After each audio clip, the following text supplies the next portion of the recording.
Bonjour à tous, j'espère que vous allez bien. Aujourd'hui, je vais vous proposer une vidéo un peu spéciale puisqu'on est aux portes de l'été.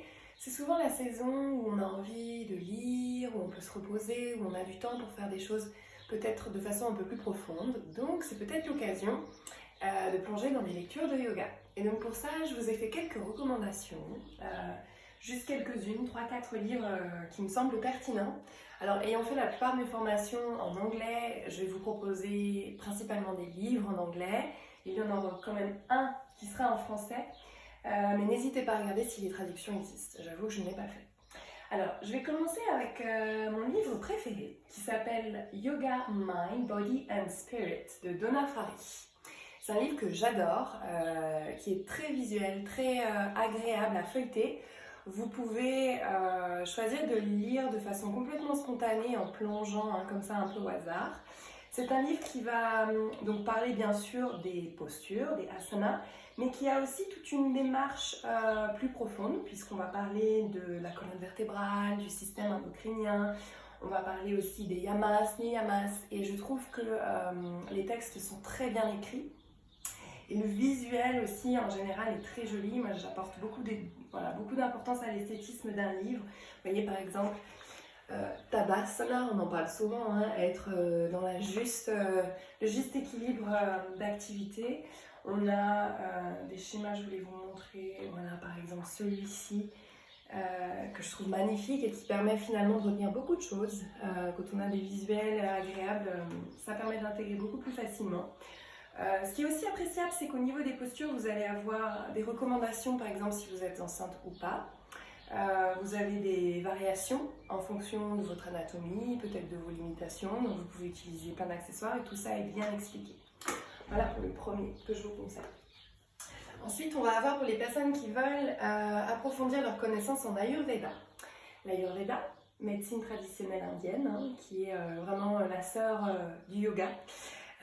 Donc c'est tout simplement Ayurveda, science et auto-guérison du docteur Vincent Lade. Et vous avez, je dirais vraiment les grandes lignes, même si ça reste très poussé, très détaillé, de ce que c'est que l'Ayurveda.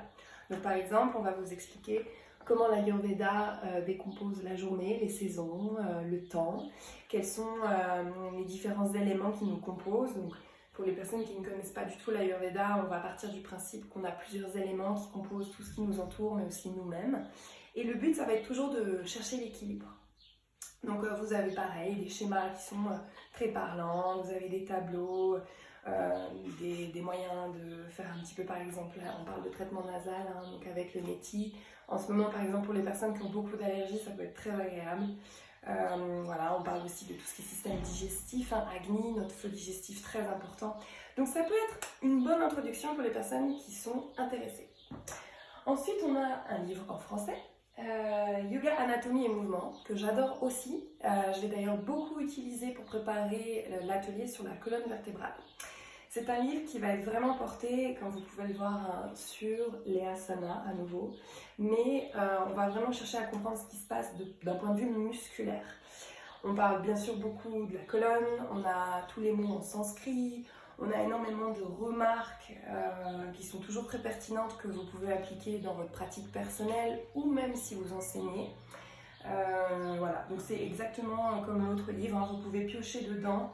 Ce qui est intéressant, c'est que quand ils ont fait les photos, ils ont pris en photo en fait une personne qui était sur une plaque de verre, solide je précise, et ils pouvaient faire les photos d'en bas, d'en haut, de chaque côté, et ainsi observer par exemple quels étaient les points de contact du corps sur la glace, quels étaient les muscles qui étaient actifs, et à partir de ça, ils ont pu créer leur schéma. Ils l'expliquent d'ailleurs dans le livre, c'est très intéressant. Vous voyez par exemple la posture du lion, pourquoi est-ce qu'on fait ça? En fait, c'est vraiment ça. Pourquoi est-ce qu'on fait ces postures? Quels sont les bénéfices? Et enfin, un autre de mes livres préférés, pour les plus motivés, Eastern Body, Western Mind, Psychology of the Chakra System as a Path to the Self. Donc concrètement, l'auteur revisite vraiment le système des chakras. Vous pouvez, vous voyez, moi j'ai d'ailleurs mis mes notes, vous pouvez choisir d'aller explorer un chakra à la fois, ou vous pouvez le lire si vous êtes vraiment motivé d'une traite. Et c'est très complet, donc elle va vraiment vous expliquer à quoi correspond chaque chakra. Par exemple, vous voyez, En introduction, vous allez avoir plein d'informations, on va dire, générales. Quelle est la couleur, quels sont les traumas, en quoi ça va se manifester à travers les excès, comment est-ce qu'on peut soigner un déséquilibre énergétique au niveau de nos chakras. Moi j'ai personnellement adoré, il y a toute une dimension bien sûr psychologique, hein. C'est quelque chose qui pourra plaire à beaucoup de personnes qui sont peut-être dans un travail personnel ou qui veulent peut-être accéder au chakra pour introduire tout ça dans leur cours, que ce soit pratique personnelle ou enseignement. Voilà, donc je vais vous mettre dans tous les cas les références, auteurs, titres. Si vous avez des questions, n'hésitez pas. Je vous conseille de prendre une lecture qui vous fait plaisir et pas juste parce qu'il faut. Suivez votre instinct, allez vers des lectures vraiment qui vous tentent. Donc je reste à votre disposition et je vous souhaite une bonne lecture peut-être. À tout bientôt.